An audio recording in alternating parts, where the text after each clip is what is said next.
প্রত্যেককে নমস্কার। আজকের ভিডিওর মোট তিনটা বিষয়। প্রথম বিষয়টা হলো এমনি যে নিয়োগ শেষ করতে যা বর্তমানে যে অনগোয়িং রিক্রুটমেন্ট চলছে, এই নিয়োগ শেষ করতে কতদিন সময় লাগবে। নেক্সট হলো এই নিয়োগে আর কি কোনো বাধা রইলো, বাধা আছে, সমস্যা আছে। আর তৃতীয় হলো খুব ইন্টারেস্টিং প্রত্যেকের জন্য, নতুন এসএলএসটিতে কি কি চেঞ্জ আসতে পারে, আসতে চলেছে, একটা অনুমান আর কি একটা। তো প্রত্যেকে বলবো নতুন যদি এসছেন লাইক এবং সাবস্ক্রাইব অবশ্যই করবেন, আর যারা আমার পুরনো বন্ধু স্টুডেন্ট লাইক কিন্তু করতে ভুলবেন না। দেখুন, মানে এই প্রথম আর কি যে টপিকটা, নিয়োগ শেষ করতে কতদিন লাগবে।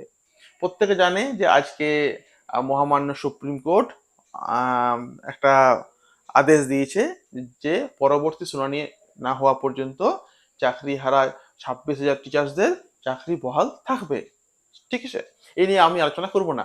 আমার প্রশ্নটা হলো এমনি যে নিয়োগ শেষ করতে কতদিন সময় লাগবে। দেখুন, গতকাল যেভাবে আর কি শুভেন্দু বাবু মুখ্যমন্ত্রী তিনি যেভাবে ঘোষণা করলেন যে সেপ্টেম্বর থেকে সব শুরু আর কি হয়ে যাবে, এবং এবং আমরা দেখতে পাচ্ছি আর কি আমরা যে আজকেও একটু আগেও গ্রুপ সি গ্রুপ ডির কিন্তু এরিড অপশন দিয়ে দিয়েছে। অর্থাৎ 9-10 এরিড অপশন দিয়ে দিয়েছে, গ্রুপ সি গ্রুপ ডি এরিড অপশন দিয়ে দিয়েছে, 11-12 কিন্তু কাজ চলছে। অর্থাৎ কাজটা মোটামুটি চলছে। আমার যা অনুমান আর কি, এটা হলো আগস্ট মাস, এই 2027-2026-এর মধ্যে কিন্তু মানে টিল 31শে ডিসেম্বর সব আশা করি শেষ হয়ে যাবে। মানে এই 4 মাসের মধ্যে সব কিছু শেষ আর কি হয়ে যাবে, এটুকু আর কি একটা অনুমান করা যাচ্ছে যেভাবে কাজটা শুরু হলো। কারণ একটাই ছিল বাধা, কি বাধা? এই ওবিসিদের 17 থেকে 7, এই বাধাটা, এই বাধার ফলে কিন্তু হয়তো আটকে যেতে পারতো, কিন্তু সরকার একটা আর কি স্টেপ নিয়েছে যে 7%ই করবো। শুধুমাত্র এসএসসি নয়, আমি আগেও আর কি বললাম যে আমাদের West Bengal police recruitment board ওরাও কিন্তু 7% ধরে কিন্তু নিয়োগ করছে। অর্থাৎ আর কোনো আশা করি বাধা থাকবে না। বলবো যে এই রিক্রুটমেন্ট শেষ করতে সময় লাগবে আপনার 31শে ডিসেম্বর, মানে এই বছরের মধ্যে শেষ হয়ে যাবে। এই রিক্রুটমেন্টে আর কোনো বাধা রইল না। তবে হ্যাঁ, দেখুন দেখুন ওবিসিরা হয়তো, যারা রয়েছে প্রার্থী আর কি, তারা হয়তো কেস করতেও পারে, কিন্তু আবার বলছি, যখন গেজেটটা বার হয় তখন কিন্তু পুরোপুরি বলা হয়েছিল যে ওই কেসের উপর সবকিছু ডিপেন্ড করছে আর কি, কেসের উপর সবকিছু ডিপেন্ড করছে, এবং সেই কেস এবং মানে হাইকোর্টের বা সুপ্রিম কোর্টের যে রায়, সেই রায়টা যখন বার হলো, সরি, রায়ের উপর সবকিছু ডিপেন্ড করছে। তো এই রায়টা থেকে আমরা দেখতে পেলাম যে 7%-ই কিন্তু ধরে এগোচ্ছে সরকার। তো 7% ধরে এগোচ্ছে।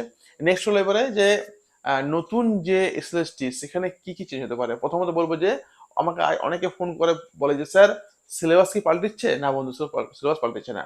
সিলেবাস এই গভর্নমেন্টের কথা অনুযায়ী সিলেবাস চেঞ্জ হবে 2028 থেকে। অর্থাৎ পুরনো সিলেবাসে কিন্তু পরীক্ষাটা হবে।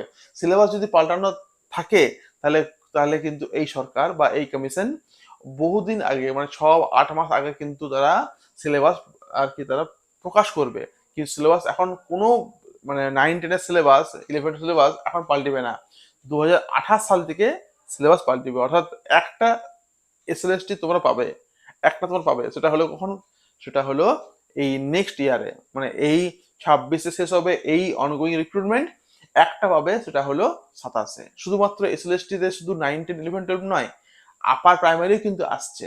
এরপরে আপার প্রাইমারি কিন্তু আসছে, আপারের সমস্ত যতজন ছিল, কেস মোকদ্দমা হওয়ার পর যতজন ছিল, ওয়েটিং ফোটিং সবকে নিয়ে নিল, একটাও বাদ যাচ্ছে না। ফলে আপারটাও আসছে এরপরে, আপার পাবে, আপারও দেওয়া হবে এবং 9-10-11-12 দেওয়া হবে। এবং পিএসসি থেকে প্রচুর পরিমাণে একটা মানে ভ্যাকেন্সি কিন্তু আসতে চলেছে সবার জন্য। তো একবারই হবে এটা।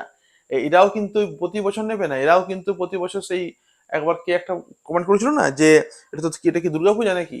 মানে এরা হয়তো বলছে না, কিন্তু এটাও মনে মনে ভাববে যে একবারে নেবে, হয় এবার না হলে নেভার। অতএব বলবো যে এসএলএসটি 9-10-11-12 আসবেই নেক্সট রিক্রুটমেন্টে। আপারটাও আসবে 6 to 8 এর জন্য। হ্যাঁ, আর প্রাইমারি তো ইন্টারভিউ ধরো শুরু আর কি হচ্ছে সেপ্টেম্বর থেকে।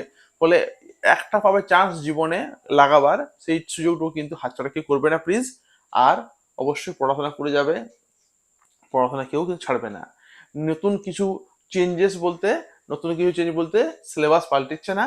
হ্যাঁ, গ্যাজেটটাতে শুধু একটা চেঞ্জ আসতে পারে, সেটা হলো 33% মহিলাদের সংরক্ষণটা আসতে পারে। 33% মহিলা সংরক্ষণ আসতে কিন্তু পারে এই নিউ গ্যাজেটে। যে যারা ফিমেল পার্সন তাদের জন্য 33% সংরক্ষণ আমরা মানে ওরা আর কি করতে পারে, এই একটা চেঞ্জ আসতে পারে। সিলেবাস পাল্টিবে না। আর ওবিসিতে তো বললাম এই 7% আর কি ওটা ধরেই এগোবে। তাহলে এই তিনটা বিষয় কিন্তু আসতে পারে, ফলে মেয়েদের চান্স কিন্তু পাওয়াটা অনেকটাই এগিয়ে যাবে। মেয়েরা নেক্সট রিক্রুটমেন্ট থেকে কিন্তু এই রিক্রুটমেন্ট পর্যন্ত মোটামুটি একটা সেম ধরেই আর কি এগোতে তুমি পারো। নেক্সট রিক্রুটমেন্ট থেকে কিন্তু মেয়েদের চান্সটা অনেকটা প্রবল। আমি আগেও বলেছি জেনারেল জেনারেল যারা ছেলে এদের অবস্থা কিন্তু বড়ই খারাপ। হ্যাঁ, আমি আগের দিন একটা যুক্তি আর কি বুঝিয়েছি। তো প্রত্যেকে বলবো যে ওই সব না ভেবে পড়াশোনা করো, দেখো আশা করি জীবনে কিছু ভালো লাভ হতে পারে। প্রত্যেককে বলবো ভালো থাকো, এবং যদি ভালো লাগে লাইক সাবস্ক্রাইব অবশ্যই কিন্তু করবে। Thank you.